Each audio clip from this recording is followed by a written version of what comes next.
નમસ્કાર દોસ્તો, સુપરફાસ્ટ ગુજરાત સમાચારમાં તમારું સ્વાગત છે। દેશ, દુનિયા અને ગુજરાતના તાજા, મોટા અને સૌથી મહત્ત્વના સમાચાર જાણીએ તે પહેલાં ચેનલમાં નવા હોય તો ચેનલને સબસ્ક્રાઈબ અને લાઈક કરી દેજો। નમસ્કાર મિત્રો, લોકસભાની ચૂંટણી પહેલાં એક મોટા સમાચાર સામે આવ્યા છે। વાત જાણ એમ છે કે વડાપ્રધાન નરેન્દ્ર મોદીએ ટ્વીટ કરીને કહ્યું છે કે ભાજપના નેતા લાલકૃષ્ણ અડવાણીને ભારત રત્ન આપવામાં આવશે। તમને જણાવી દઈએ કે તેઓ અયોધ્યા રામ મંદિર આંદોલનમાં સક્રિય નેતા રહી ચૂક્યા છે। 2009ની લોકસભાની ચૂંટણીમાં બીજેપી તરફથી પીએમ પદના ઉમેદવાર હતા। આગળ બીજા સમાચારની વાત કરીએ તો મેટ્રો સિટી અમદાવાદને આજે એક મોટી ભેટ મળી છે। વાત જાણે એમ છે કે અમદાવાદમાં આજથી ડબલ ડેકર બસની શરૂઆત કરવામાં આવી છે। આજે અમદાવાદના મેયર પ્રતિભા જૈન સહિતના મહાનુભાવો દ્વારા આ ડબલ ડેકર બસને ફ્લેગ ઓફ કરવામાં આવી હતી।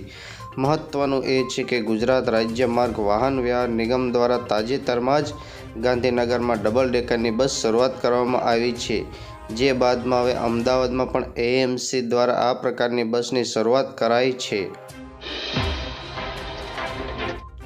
બીજા સમાચારની આગળ વાત કરીએ તો હવે ફ્રાન્સમાં પણ ભારતના યુપીઆઈ દ્વારા બિલ ચૂકવવાની સુવિધા ઉપલબ્ધ છે। ફ્રાન્સમાં યુપીઆઈ સુવિધા પૂરી પાડવા માટે એનપીસીઆઈ ઇન્ટરનેશનલ પેમેન્ટ લિમિટેડ એ ઈ-કોમર્સ અને ક્લોઝ પેમેન્ટમાં અગ્રણી ફ્રેન્ચ કંપની લાયરા સાથે હાથ મિલાવ્યા છે। આ ભાગીદારી ફ્રાન્સમાં યુપીઆઈ માટે માઇલસ્ટોન સાબિત થવા જઈ રહી છે। ફ્રાન્સની પ્રખ્યાત એફિલ ટાવર યુપીઆઈ પેમેન્ટ સ્વીકારનારી દેશની પ્રથમ સંસ્થા બની ગઈ છે, જેના કારણે ભારતીય પ્રવાસીઓ માટે તેની ટિકિટ ખરીદવાની ટ્રાન્ઝેક્શન પ્રક્રિયા સરળ બની ગઈ છે। ફટાફટ બીજા મહત્વ સમાચારની વાત કરીએ તો એપ્રિલ મહિનામાં પ્રાથમિક શાળાઓનું પરીક્ષાનું આયોજન કરવામાં આવતું હોય છે। આ તરફ હવે રાજ્ય કક્ષાએ દ્વિતીય સત્રની પરીક્ષાની તારીખોની જાહેરાત કરવામાં આવી છે। ધોરણ 3થી 8 માટેની દ્વિતીય સત્રાંત પરીક્ષા 4થી 23 એપ્રિલ 2024 સુધી યોજાશે।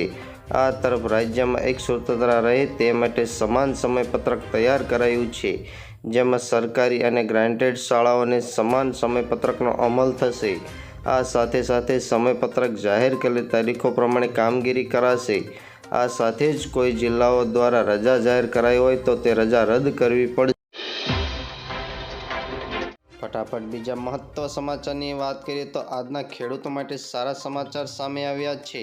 વર્ષ 2024-25માં ટેકાના ભાવ નક્કી કરવા માટે ડાંગર માટે 2800 પ્રતિ ક્વિન્ટલ અને બાજરી માટે 3350 પ્રતિ ક્વિન્ટલ અને જુવાર માટે 5500 પ્રતિ ક્વિન્ટલ અને મકાઈ માટે 4500 પ્રતિ ક્વિન્ટલ, તુવેર માટે 9000 પ્રતિ ક્વિન્ટલ, મગ માટે 500 પ્રતિ ક્વિન્ટલ, અડદ માટે 9250 પ્રતિ ક્વિન્ટલ, મગફળી માટે 8000 પ્રતિ ક્વિન્ટલ, તલ માટે 11500 પ્રતિ ક્વિન્ટલ તેમજ કપાસ માટે 10000 પ્રતિ ક્વિન્ટલ ભાવ નક્કી કરી સમયસર કેન્દ્ર સરકારને ભલામણ કરવામાં આવશે, તેમ મંત્રી શ્રી પટેલે ઉમેર્યું હતું।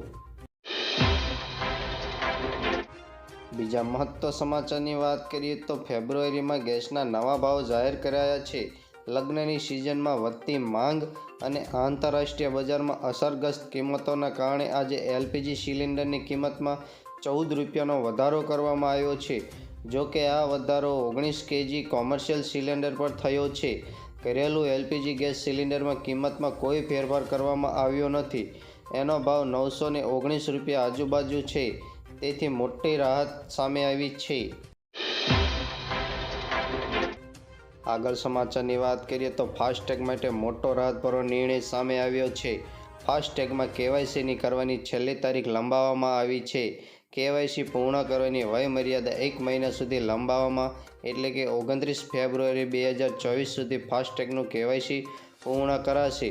જો તમે હજુ સુધી ફાસ્ટેગનું કેવાયસી પૂર્ણ કર્યું નથી તો ચિંતા કરવાની જરૂર નથી। ભારત સરકારે તેની સમય મર્યાદા 1 મહિનો લંબાવી છે। તમને જણાવી દઈએ કે કેવાયસી પૂર્ણ કરવાની છેલ્લી તારીખ 31 જાન્યુઆરી 2024 હતી। હવે તમે 29 ફેબ્રુઆરી સુધી ફાસ્ટેગનું કેવાયસી પૂર્ણ કરી શકો છો। બીજા સમાચારની વાત કરીએ તો આજથી મોંઘું થયું આ વસ્તુ. પેટ્રોલ અને ડીઝલના ભાવમાં કોઈ ફેરફાર થયો નથી. પેટ્રોલ અને ડીઝલના ભાવ સતત 21 મહિના સ્થિર રહ્યા છે. દેશની રાજધાની દિલ્હીમાં પેટ્રોલના ભાવ 96.72 પ્રતિ લીટર છે અને ડીઝલના ભાવ 89.62 પ્રતિ લીટર છે. બીજા મહત્વ સમાચારની વાત કરીએ તો 2024નું બજેટ મોટી જાહેરાતો સામે આવી છે. ખેડૂતોની આવકમાં વધારવાનો પ્રયાસો કરવામાં આવશે. મિશન ઇન્દ્રધનુષમાં રસીકરણ વધારવામાં આવશે. નવી મેડિકલ કોલેજો ખોલવામાં આવશે.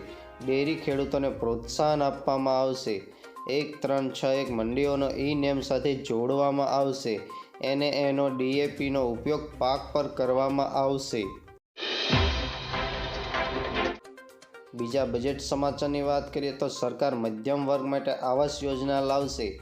આગામી 5 વર્ષમાં 2 કરોડ મકાનો બનાવવામાં આવશે. PM આવાસ હેઠળ 3 કરોડ મકાનો બનાવવામાં આવ્યા. આંગણવાડીના કાર્યક્રમો ઝડપી કરવામાં આવશે. 7 લાખની આવક ધરાવતા લોકો માટે કોઈ ટેક્સ ચૂકવવો પડશે નહીં.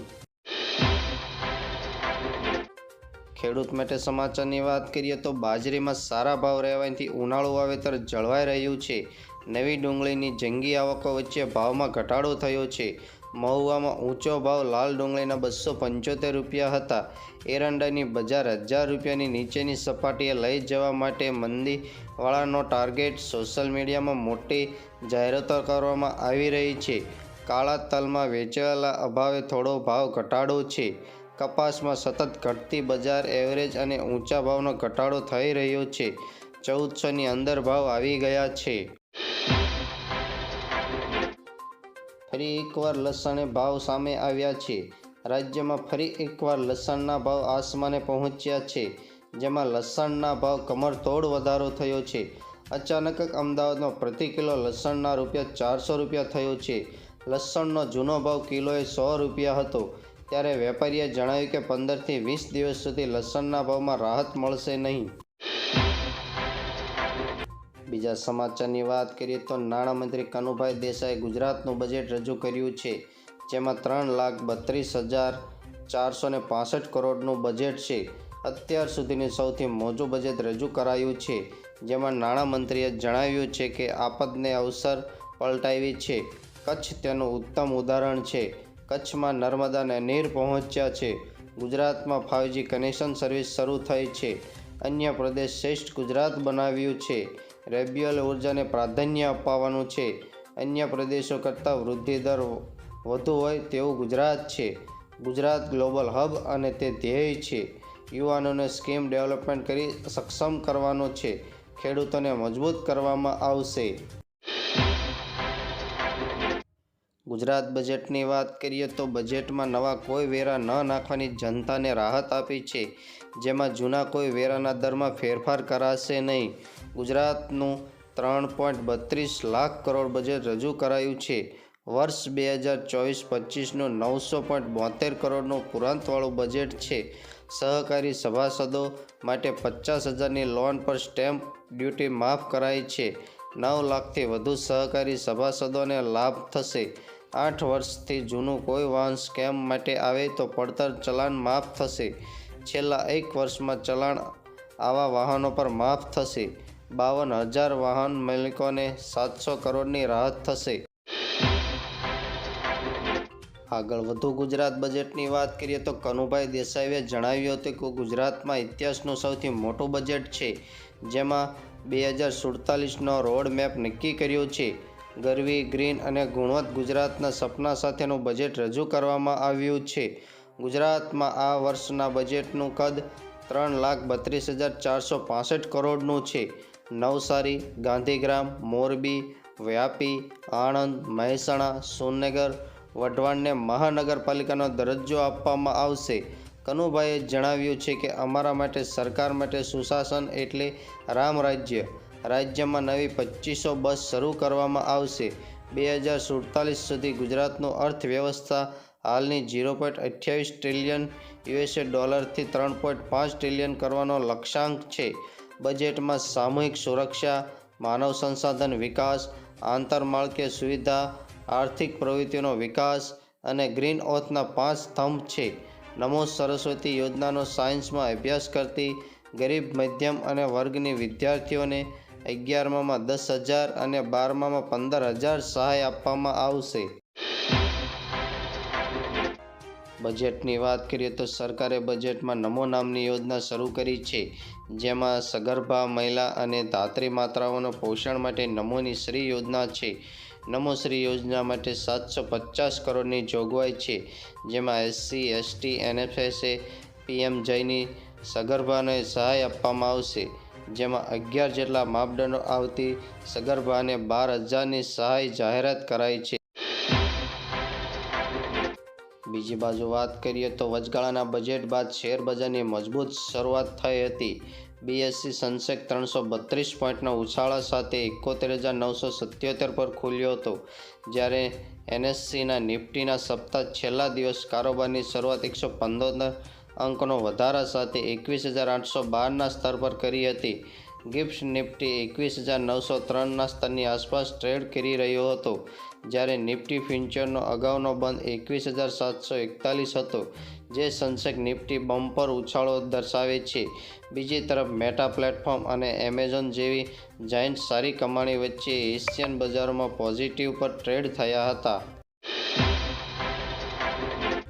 હવામાન સમાચારની વાત કરીએ તો રાજ્યમાં ઠંડીનું પ્રમાણ ઘટ્યું છે, જેમાં મોટાભાગના શહેરોમાં તાપમાનનો પારો ઉંચકાયો છે, જેમાં 2 થી 3 ડિગ્રી વત્તા 15 ડિગ્રીથી વધારે તાપમાન રહ્યું છે અને નલિયામાં 12 ડિગ્રી તાપમાન નોંધાયું છે. ગાંધીનગર, ડીસા, મહુવામાં 16 ડિગ્રી તાપમાન છે તથા વડોદરા, ભુજ, પોરબંદર તાપમાન 17 ડિગ્રી છે. રાજકોટ, અમરેલી, સુરેન્દ્રનગર, અમદાવાદ 18 ડિગ્રી તાપમાન તથા ભાવનગરમાં 19 ડિગ્રી અને દ્વારકામાં 20 ડિગ્રી છે. રાજ્યમાં મહત્તમ તાપમાન પર વધારો નોંધાયો છે. ભુજમાં મહત્તમ તાપમાન 32 ડિગ્રી નોંધાયું છે. 4 દિવસમાં લઘુત્તમ તાપમાન 5.5 ડિગ્રીનો વધારો થયો છે. બપોરે મહત્તમ તાપમાન 29.6 ડિગ્રી રહ્યું હતું. શહેરમાં ગુરુવારે વધારે વાદળછાયા વાતાવરણ વચ્ચે ધુમ્મસનું સામ્રાજ્ય છવાયું હતું.